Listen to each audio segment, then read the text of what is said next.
Hello and welcome to Pisgah Health Today. My name is Angela Owen. It is my privilege to host this program brought to you by the Pisgah Health Foundation. The Pisgah Health Foundation is a public 501c3 charity founded in 2019 by a board of 7 caring individuals who are committed to improving the health, wellness, and lives of Western North Carolina residents. Our special guest today is Ryan Olson. He is the Executive Director of Muddy Sneakers. Welcome to our program today, Ryan. Thank you. Ryan joined Muddy Sneakers in January 2012 after spending the previous 4 years in Charleston, South Carolina, as the Assistant Director of Land Protection for the South Carolina chapter of the Nature Conservancy. He received his BA from the University of the South in Sewanee, Tennessee, and his JD from the Charleston School of Law in Charleston, South Carolina. Throughout his educational and professional career, Ryan has worked in and on behalf of the environment. He credits his summer camp experiences at local Camp Quinn Valley and later at Colorado Outward Bound as the 2 most transformational periods of his life. He now revels in the opportunity to provide similar experiential opportunities to public school students in the Carolinas. A believer in, and I love this, that we all need more aha moments in our lives, Ryan sees Muddy Sneakers as a leader in the nature deficit disorder, No Child Left Inside movement, and feels that the disconnect between the world's youth and the natural world needs to be one of the primary focuses of the modern environmental movement. And there's not a better year for all of that to come together than in this year of 2020 here, Ryan. Thank you so much again for joining us today. Why don't you start by just telling us a little bit about what is Muddy Sneakers and what does the organization do? Sure. Well, it's my pleasure to be here, and thank you. I really appreciate the opportunity to tell our story. Muddy Sneakers specifically works with public elementary schools and specifically with 5th graders. And so when we were founded, now 13 years ago, the idea was that we wanted to connect local children, first and foremost in Transylvania and Henderson County, to the abundant natural resources that surrounded our area and we're blessed with here in this part of the state. And at that time, Richard Lou's Last Child in the Woods was a relatively new publication, and that really motivated some just very influential board members that got this going. I am not the first executive director, but my predecessor, Laura Negrella Sevilla, did an amazing job really zeroing in on this idea that the best way to reach the widest audience in the community is through the public schools, and even better through the public school day. That does not come without its challenges, and a lot of groups that are trying to focus on be it environmental ed or what we do as outdoor science education, that can be it can be hard to work in the public school day, but we built those relationships early on. And to the credit our amazing field staff of naturalists, we were able to advance the 5th grade science curriculum through these hands-on experiences that happen multiple times throughout the school year. So it's a model that's always been based on how can we supplement with the great work the teachers are doing in the classroom with experiential, hands-on. This is even before the kind of STEM movement of science, technology, engineering, math, which is very experiential based. And let's do that through taking kids into these outdoor classroom spaces. What's kind of key about the Muddy Sneakers model, and one of the things that drew me to it, coming from land conservation, was they were using lands that are we've always used lands that are in close proximity to the school. So we try to keep the kids within 30 minutes of their school. And these are protected, what we call protected lands. They might be owned by like a college or municipality, but state lands, federal lands, county lands, land trusts. There's a lot of wonderful land trusts in our area that have open lands to the public. And these become outdoor classrooms for our kids. We break kids into small groups. They're never with ratios of more than 12 students to 1 instructor plus another adult chaperone. So really good ratios that these kids may never see again during the school day or school year. And we are each day tackling a different topic. That's a key topic as dictated by the North Carolina state standards. So this isn't a unique curriculum that we've created and could be seen as maybe even a distraction to the work they've got to get done during the year. This is their work. We know that there's an end of grade science test at the end of 5th grade, and we are working with those schools to try and get those kids prepared for that. And the reality of the work that we do and the caliber of the instructor we hire allows us to not only cover that material, but create this space for any number of teachable moments during the day. And so every day with Muddy Sneakers, be it a topic like energy, conservation, and transfer, which by the way is not a typical like environmental outdoor ed topic, or a more traditional outdoor education environmental ed topic like terrestrial or aquatic ecosystems. Every day that we're out there with these kids, and schools can choose between 6 and as many as 10 days in a year, we are doing the scientific method, and we're also creating space for reflection and movement. And so we've got these kind of core elements to the Muddy Sneakers experience. And then ideally they're seeing us every 1 to 2 months. So we become this kind of reoccurring experience. And with us, they're gonna be out in the woods in the fall, the winter. You know, I always think it's interesting. Sometimes people go, wow, you go out in the winter? Of course, yeah, we do. We don't go out in really inclement weather, but we go out, you know, fall, winter, and spring. And it's wonderful to live in a place where we've got so much seasonality, and the forest takes on, and the farmlands take on totally different identities during these seasons. And so the idea was to get kids reconnected with nature, but then let's use the science curriculum and what they already need to be doing as the vehicle for doing that. Ryan, as I listen to you talk, I hear you connecting so many different elements, whether it's what we have locally in the local outdoors into the science curriculum that they're doing. You spoke about the meditation and the moments that those young people have to be able to think and to ponder things. There's so many components behind what you're doing and bringing to life through the program. Tell us a little bit about the grant that you received through the Pisgah Health Foundation and what that is going to help you do in serving these young people. Well, I mean, I'm going to take just a second to say, I've been here about 9 years. I'll be 9 years this January. And the impact and potential still to be seen, but of Dogwood Health Trust and then all the legacy foundations. I mean, Pisgah Health Foundation, of course, our kind of hometown foundation for nonprofits in this area is an absolute game changer for the work that we're all doing around these social determinants of health that so many groups are focused on, you know, that overlap well with y'all's priorities. And I'm really proud that, you know, Pisgah Health Foundation saw in our grant proposal that this is important. This overlaps with education. This overlaps with this overlaps with the mental health, you know, benefits of our community, and that it's a long game. You know, it's a long game. You working with fifth graders, it's not as easy to say, like, what is that immediate trajectory? We're not working with high school seniors, and then we can kind of see, you know, where did they end up? What college major did they choose, et cetera. And anytime you get a significant funder like a Pisgah Health Foundation investing in a Muddy Sneakers, I think it says a lot because it's a recognition that it starts early. It starts early with behaviors. It starts early with developing a sense of place. And there's a lot of data that supports like how important this is. And it also is, you know, important that the fabric of our schools includes opportunities for kids that may struggle in a traditional classroom to have other opportunities in which to learn.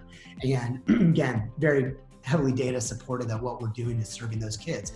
So the Pisgah Health Foundation award for us was initially planned to be spent all in the spring semester of 2020. And we were on our way. We were kind of rocking and rolling with our schools. It's specifically targeted towards the schools we serve in our home county, Transylvania County, and then also Henderson County. We have grown as an organization dramatically beyond those two counties, just maybe worth noting. We're now in 19 counties across the state, but for our home two counties to get this type of support, because we have a lot of school interest. So right now we have all but one of the elementary schools, including the charter, in Transylvania County, and about a third of the schools in Henderson County are enrolled in Muddy Sneakers. And we were applying these funds towards really kind of ramping up. It's just a moment ago, things were really ramping up as far as school interest, particularly in Henderson County. And we remain optimistic that we're going to be back in all schools in Transylvania County very soon too. But that programming was going well. It was in person, it was in the field. And so in January, February, and March, Pisgah Health Foundation grant was supporting our work with these local schools and helping to kind of offset the fundraising burden, because just to speak a little bit to our model, we ask the schools to contribute, but it's a nominal amount.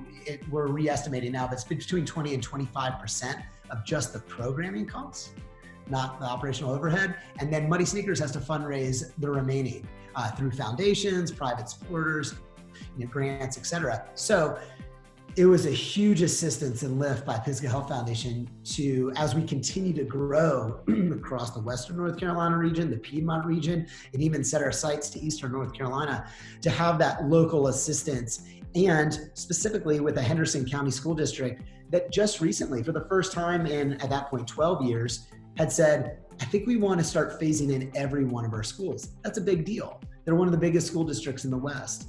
And while we've done some great work over there, we've never served that many kids. So then COVID hit. And when COVID hit, like all nonprofits, but particularly those that are working with public schools, it was it really sent us for a whirlwind, and we were having to move quickly to keep supporting our schools. And I want to give credit to the staff and the model. Our model has a lead instructor assigned to every school, and that school has a lead teacher assigned to us. And that relationship is so key to what we do, because it embeds us in a way and creates a deep, hopefully personalities connect, and it's a deep relationship between those two, to the point that, like, if a teacher's having an issue in preparation for a day of school the next day, even if it doesn't have anything to do with the Muddy Sneakers expedition scheduled, they have the cell phone of our lead instructor to call, to ask for advice, to ask for science support throughout the year. And so even during COVID, our lead instructors particularly were there and supporting the teachers however they could, getting them worksheets, even things that we hadn't created, but things that we loved, and recording social media videos and anything that they could help continue to engage students around. And so that was sort of like our immediate COVID pivot. But what happened was, as we started to record these videos and start to get feedback, we started to create scavenger hunts, these fun interactive things. And by the way, this wasn't just for our schools, this was for anybody kind of in our universe. And the response was really strong. And the decision was then made. Pisgah Health Foundation was great to say, we understand, extend the grant into fall 2020. Well, there was a little bit of, well, what's that gonna look like? And then schools started to enroll. Even in like the depth of COVID, those first few months that were so scary, we were getting a phenomenal amount of interest, verbal, and even formal commitments out of our Western North Carolina schools, which made it really clear to us that we were gonna be back in business doing this work in the fall, and how are we gonna do it? And so the big thing to share is that this Pisgah Health Foundation funding is still going to support our work with schools, but it's also going to support this, what we're calling remote expeditions, which essentially is like a virtual pivot. So we are still doing in-person work. For example, Brevard Academy and Rosman Elementary, hats off to them. That's not an easy decision. They said, we're gonna do the majority of our year in person with you. And that's gonna be on the schoolyard. We're not gonna be able to get in buses, maybe later in the spring, and we hopefully we will get back in the woods that way. But Muddy Sneakers was well prepared to serve on the schoolyard. So we've got schools committed to schoolyards. I think almost every school is committed to some hybrid of in-person or virtual. And if we were gonna do virtual, which we had never done before, we decided to dive deep, that we were not gonna do this with a few worksheets, etc. So we're working with a local videographer, to Pine State, Philip, and he's just, just an incredible, incredible partner in this. We're doing a whole video series, intro series, and then showcasing our experiments. This virtual pivot has been with a real focus on equity. And so we aren't just doing things that require good bandwidth in order to stream, etc. We are doing live instruction, we're doing live office hours, but we're also doing almost everything in print as well, so that kids, no matter where they are, no matter what their access is, they can still engage. The other thing is, this remote work is still inspiring outdoor activity. And I really want to zero in on that. So even if a child lives in a situation where it is not safe for them to be outside by themselves, they can naturalize from a window. I mean, we really have looked at it from that perspective, all the way down to if you're lucky or blessed enough to have forest out your back door, and accommodating any child in between.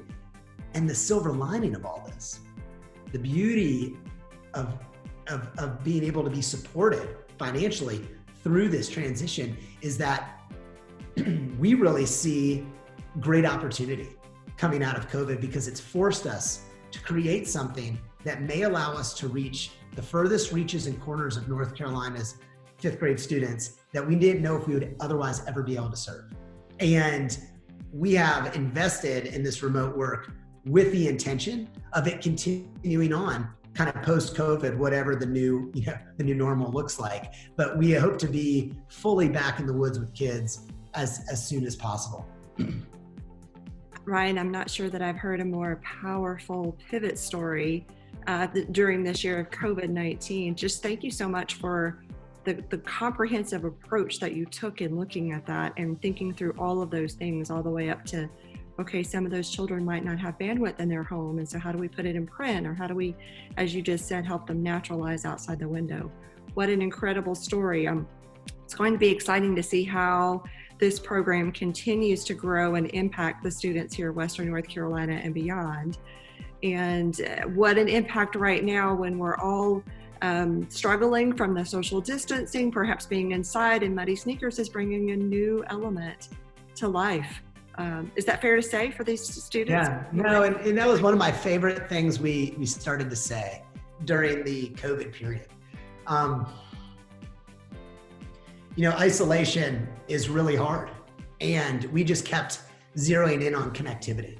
That this work is connecting kids. There's a lot of connectivity through Muddy Sneakers, even if it's not with your big group of friends or your social network, whatever that is, in person, that we're having to communicate like this virtually, but then you still have these opportunities to get outside and connect. And I think everybody found that, right? I mean, there was so much, look at the outdoor recreation industry right now. It is going gangbusters because obviously people were turning to that. Many, I think, for the first time or the first time in years. And I think we probably had parents with kids outside more than we had seen maybe in the history of the organization. And what they were doing together doesn't even really matter. What mattered was that they were outside and they were feeling, hopefully, a little bit more restored. The other thing I think about too, in the mental health benefits, are something that we look forward to measuring more going forward. We have a research partnership with NC State that we deeply value, and we have found some amazing, we've collected some amazing data through them. We've done some very robust studies. We found that through Muddy Sneakers, girls are really advancing in the sciences in ways that we've never seen. Even in published data, they haven't seen quite like that before at that level. Kids with IEPs really excelling with the Muddy Sneakers experience. The next thing we really want to look at with them is the mental health benefits. And I would say that's our next kind of research evolution. And that's in the next hopefully 12 to 24 months, we're going to start working with NC State on hopefully another robust study, but this one focused around, to some degree, physical, but definitely the mental health benefits. And I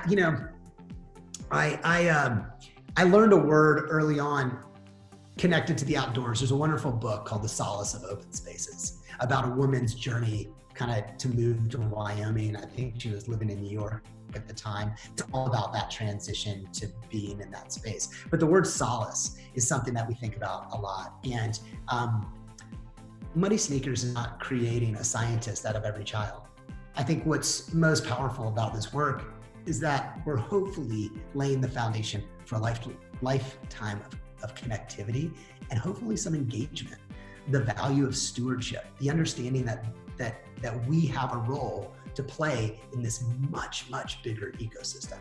And I hope that some of the children that we've worked with in the past although they might have felt depleted of a lot of their social engagement and maybe struggling like a lot of people were during the isolation, particularly of kind of like early COVID, that maybe there was some solace that they found even in just their own backyard or venturing outdoors. And hopefully they felt like they had the tools through Muddy Sneakers, maybe other experiences, to be comfortable, just to be comfortable in those spaces and to feel restored. I can tell you, as my children were part of Muddy Sneakers at Rosamond Elementary when they were in 5th grade.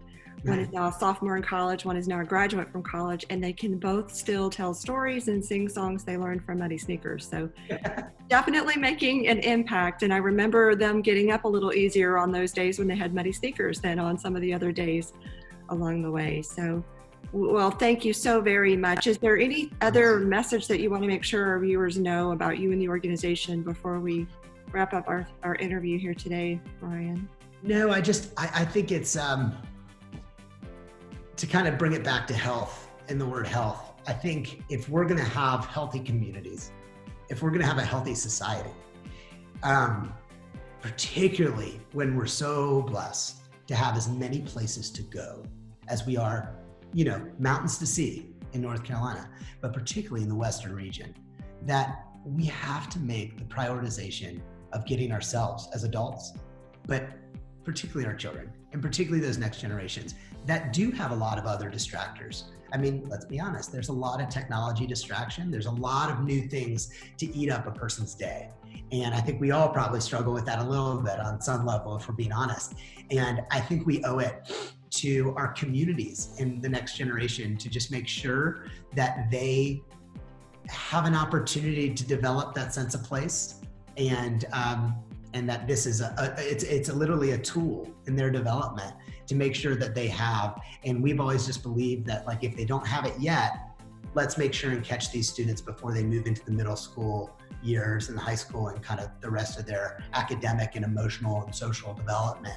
And I just hope as a greater community, we can continue to value work like that of Muddy Sneakers and other great organizations that are continuing to make sure that kids are getting outside in a really meaningful way.